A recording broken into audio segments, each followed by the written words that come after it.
verse number 17. He said, but when I got there, but when I got back, I said to them, Jerusalem is truly in a mess. The gates have been torn down. You see? Okay? Jerusalem has been torn down. The gates have been torn down and burnt up, and everything is in ruins. We must rebuild the city so that we can again take pride in our city.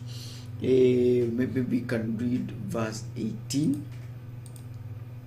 Verse 18, let's read that. Verse 18 of the same. The Bible says, verse 18, then I told them how kind God had been, and that the king and what the king had said. Immediately they replied. Now look at that. Let's start rebuilding. So they got everything ready, and this is simply telling us how these people were actually interested in working. They got interested immediately and they started working. Why? Because Nehemiah had language. You see, Nehemiah actually did it by laying the challenge ahead of them. You can see the trouble we are in. We read in verse. Then he made the task look easy, because he told them again about the kindness that the king had told him. He pumped in encouragement, and then of course he told them the reason why he is asking them to join this cause.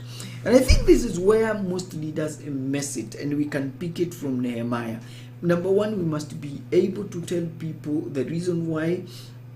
Must be able to tell them the challenge. We must ask them to join the cause.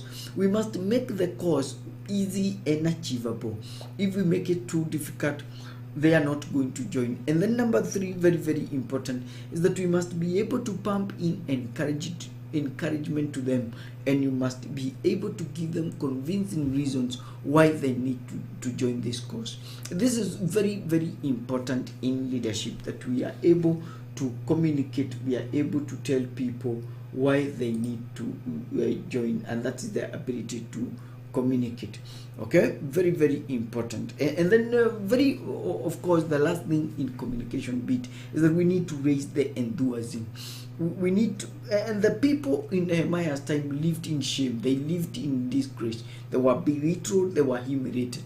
And so he says here, people, you don't need to feel bad about being a Jewish man. I have come here to restore your dignity so that you can feel more important again. I tell you, upon rebuilding the walls again, upon restoring these broken walls, much as it has taken many years, 140 years, I have come here because I love you, I respect you, and I'm very sure once the energies are, the walls are rebuilt, you'll be able to feel important again. Very, very important to do that. The third thing of a transformational leader is that they are committed. In other words, they don't get tired. They keep on moving. They keep on completing the task. For them, they must complete the task. They persevere. They don't hit exit until they complete the job. And Nehemiah actually demonstrated this commitment by doing what nobody else was willing to do. Remember, this was a neglected job, and everybody did not want to do this job. But Nehemiah comes here, he rolls up the sleeves, if you ask us, and then he says this job must be done. It must be completed. No wonder we see him praying over the issue. No wonder we see him securing the permission. No wonder we see him securing the materials. No wonder we see him even going out there and explaining to the people, because for him he had what we call commitment. Fourthly, it's what we call personal integrity. It is very, very important for a leader to have what we call keeping the word of his mouth. At least it shows some level of consistency in one's life. And Nehemiah was somebody who had what we call integrity. And if you are questioning, we shall give you few reasons why we feel that Nehemiah was a man of integrity. He was a principled man. Remember, There's a quote that goes, "Oh God, help that our principal men will be men of principle." And so we are saying Nehemiah was a man of principle. Okay, very, very important. And how do we prove that Nehemiah was a man of principle, that he was a man of integrity? Okay, number one, he left the comforts. He was a cupbearer, and he just left that job for a minute, for a time, and came so that he can be able to come and rebuild the walls of the people. In other words, when he looked at the trenches, when he looked at the mess that his people were, he felt that that task, the fact that his people are in problems, he needs to come down and help them. Number two, he spoke up. Instead of hiding, instead of not showing the problem, he actually spoke up. And these are things that actually shows that Nehemiah was a man he was a transformational leader. There's an article done by Alex Dubinsky, again, in where he believes that a transformational leader shares four eyes. Okay, and the first one that we need to talk about is what we call inspirational. Inspirational simply means is the ability to pump in, is the ability to ask for people's collaboration, is the ability to pump in optimism, calling people to come together, pumping in a passionate way. It's the ability to inspire, to urge them, to put them energy, and that is one of the marks of a transformational leader.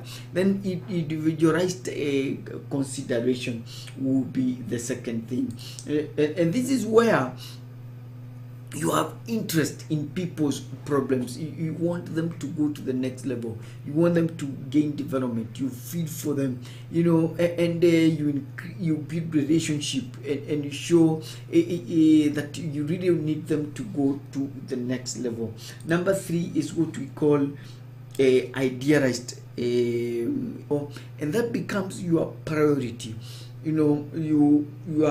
Your mind is actually fueled, you are actually possessed with creating a conducive environment. You influence the people, you rally people. So, by the way, on the count, there are several people who goes by this name. There are three persons, or there are three Nehemiahs, if you ask me, and they are follows. There is that one who returned with Zerubbabel, who is mentioned in Ezra chapter 2 verse 2.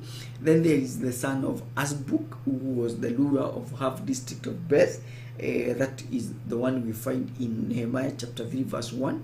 And for this one, he actually made repairs up to the point opposite the tomb of David. Okay, then there is the son of Zechariah, who was the governor of Jerusalem, and we believe completely that this is the guy who rebuilt the walls of Jerusalem and is the one who is the author of this book, and this is the person who is named after this book. Now, if you ask us for his background, we shall tell you that he was a captive in Babylon. He chose to remain in Persia after the exile had been allowed to go home.